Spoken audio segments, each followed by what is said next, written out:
Nang dumating na nga ang babaeng blonde sa 4th year club room, natagpuan nito ang ating bida na natutulog, habang itong si Sungbin, hanggang sa kanyang pagtulog at gayong naka first time sa wakas, kaya naman nadala ang kanyang kaligayahan hanggang sa pagtulog.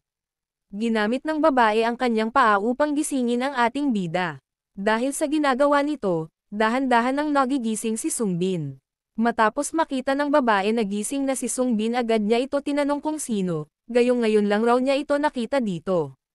Sa labis na gulat nitong ating bida, mabilis siya bumangon, at agad sinabing siya ay si Nam Sungbin, isang freshman mula sa philosophy department. At gayong hindi nito makita ang babaeng nagdala sa kanya dito sa silid, kaya tinanong niya itong babaeng blondie na ang pangalan pala ay si Kim Miso na kung nasaan si Aisol. Gayong nabanggit ni Sungbin ang pangalan ni Aisol, kaya naman, natanong siya ni Miso kung siya ang kasama nito dito. Habang nagsasalita pa si Sungbin, na oo, kanina lamang kasama ko siya dito, ngunit nagulat siya dahil inihagis ni Kim Miso ang damit nito sa kanya. Ayon naman dito kay Kim Miso, hayaan muna, umalis ka na lang dyan dahil maihiga ako. Natanong ng ating bida kung sino raw ba itong senior niya. Ngunit sinabihan siya ni Miso na sa halip na tanungin iyon, pumunta dito at kuskusin ang aking mga binti. Dahil pagkatapos ko mag-ehersisyo, kailangan kong i-relax itong aking mga kalamnan. Sa pagiging mabuti nitong si Sungbin, ginawa kong ano ang hiling sa kanya ng kanyang senior batchmate.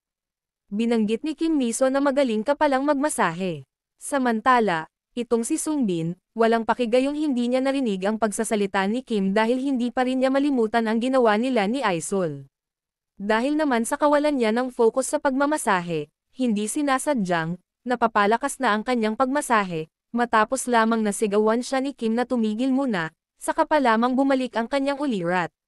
Pinagsabihan ni Kim ang ating bida na masyadong marahas ang ginagawa nito gayong nasasaktan na ang kanyang binti. Humingi naman kaagad si Sungbin ng paumanhin, gayunpaman, sinabihan siya ni Miso na humiling lang ako ng masahe, kaya ano yang dirty action mo. Dahil dyan, kailangan kita na parusahan ng ekstrang 5 minutong dagdag sa pagmasahe sa akin, tinanggap naman ito ng ating bida, pero bakas sa mukha nito ang inis.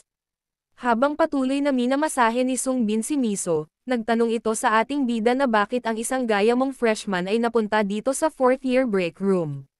Sagot ni Sungbin ito ay dahil lamang kay Aisol gayong nagpasama siya sa akin. Tanong muli ni Kim, tinawag ka ba niya dito? Mabilis sumagot si Sungbin ng oo. Medyo mataray nagsalita muli si Kim na so, kaya sumunod ka sa kanya dahil basta gusto mo siya. Agad pinabulaanan ni Sungbin ang aligasyon sa kanya, ipinaliwanag niya kung bakit, sambit niya na alam mo ba ang mga alingaw-ngaw, tungkol sa God of Ghost. Yun lang ang dahilan kung bakit nagpasama siya sa akin dito. Hanggang sa halos mapatakbo itong ating bida gayong bigla na lang tumayo si Kim Miso. Dahil ang babae pala na ito ay matindi ang takot sa multo, kaya raw mula ngayon hindi na siya masyado tatambay sa silid, sinabihan niya rin si Sungbin kung tinatakot siya nito, tanong niya pa kay Sungbin, kung nakita niya na rin ba raw ang usap-usapang God of Ghost na iyon. Sumagot ang ating bida, na hindi talaga ako believe na mayroong totoong multo. At sa puntong ito, kinarati ni Kim ang ating bida gayong inaakala niya na pinagdidiskitahan siya nito. Ngunit natigilan rin naman si Kim sa kanyang ginagawa kay Sungbin, gayong bigla dumating ang babae na siya kasama talaga nitong ating bida na walang iba kundi si Aisol. At habang biglang-bigla, si Aisol sa kanyang nadatnan sa silid, nagsalita si Kim Miso na buong akala daw niya ay iniwan na niya itong si Sungbin.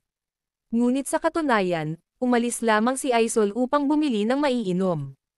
At gayong may ibang tao sa silid, kaya naman mabilis niya muna itinago ang inumin. At pagkatapos, tinawag na niya si Sungbin, upang ayain umalis na sila na agad namang sumang-ayon itong ating bida. Gayunpaman, naisip ni Kim na ano raw kaya meron dito sa dalawa ni Sungbin at Aisol. Kaya bago sila tuluyang makalabas ng pinto, binanggit nitong si Kim Miso kay Aisol na hindi ako makapaniwala na iba ang iyong kasama dito, sa halip na si Dongso. Sagot lamang ni Aisol, wala kang paki. Habang itong si Sungbin, nagpaalam muna bilang respeto.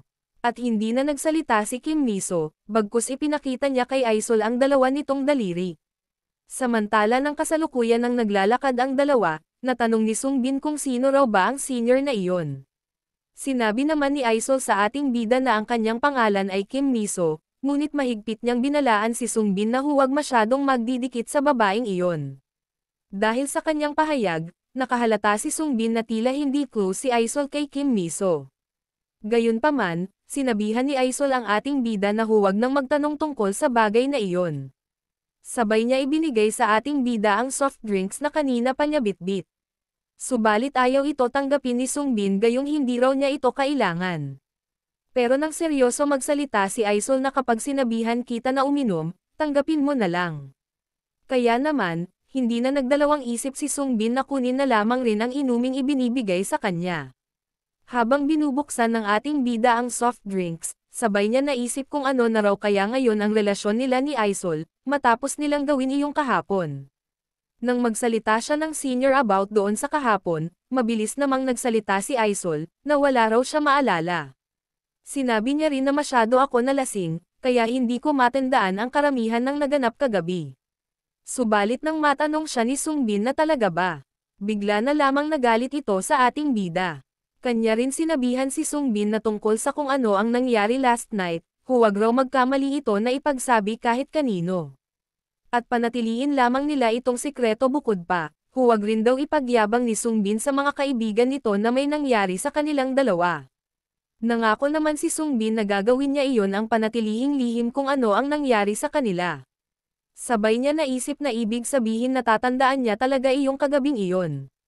Pahabol pa ni Aisol na huwag kumilos na animoy malapit sila sa isa't isa, sinang-ayunan naman ito ni Sungbin ngunit tinanong niya kung mayroon daw ba siyang dapat gawin. Ayon kay Aisol, tawagin mo lamang akong senior at hindi ang iyong nuna. Dagdag pa niya na mayroon akong appointment ngayon, kaya aalis na muna ako. Samantala, sa kabilang banda, matapos masaksihan ng ilang estudyante ang pag-uusap nilang dalawa, hindi makapaniwala ang mga ito na kung bakit nagustuhan nito ang bata raw na iyon. Maging itong si Sungbin, hindi rin makapaniwala na itong si Aisol, ang tingin nito sa kanya ay tulad nga lamang ng isang bata. Hanggang sa mga ilang saglit na pukaw ang kanyang atensyon sa usap-usapan ng ilang mag-aaral, na ayon sa ilan, may nagtanong kung iyon raw ba si Shin Aisol ang the beauty mula sa philosophy department. Dahil sa masyadong pinagtuunang pansin ni Sungbin si Nana Hyun, kaya ang tungkol dito kay Shin Aisol, wala siyang ganoong ideya kung sino ba talaga ito dito sa campus. Ayon naman sa usapan nitong tatlong estudyante, sinabi ng naka-head cap, bukod sa sikat siya, ngunit talagang napakaganda rin niya. Iyon ang dahilan kung bakit tugon ng isa, binanggit naman nitong isa na siya rin ang model ng magazine para sa buwan na ito at sa katunayan, siya ay nasa tuktok ng universidad kung ang pag-uusapan ay ganda. Samantala, sa panig ni Sungbin, pagpasok niya sa isang room, nakita niya rito ang isang magazine na cover nito ay walang iba kundi si Aisol. Dahil dito, hindi raw niya sukat akalaing ang isa sa pinakamaganda sa universidad ay makakasama niya sa loob ng isang gabi. Napagtanto ni Sungbin na habang tinitingnan niya ang magazine, na talaga nga palang palag na palag nga raw ang ganda nitong kanyang senior Aisol. Hanggang maisip niya na tila mahihirapan na siyang makaharap ito gayong masyado pala raw itong popular sa university. Subalit ng kanyang maalala na hindi nga pala siya nakapagpaalam kay Dambi, tungkol sa kanyang hindi pag-uwi sa apartment, kaya naman dali-dali na siyang umuwi muna.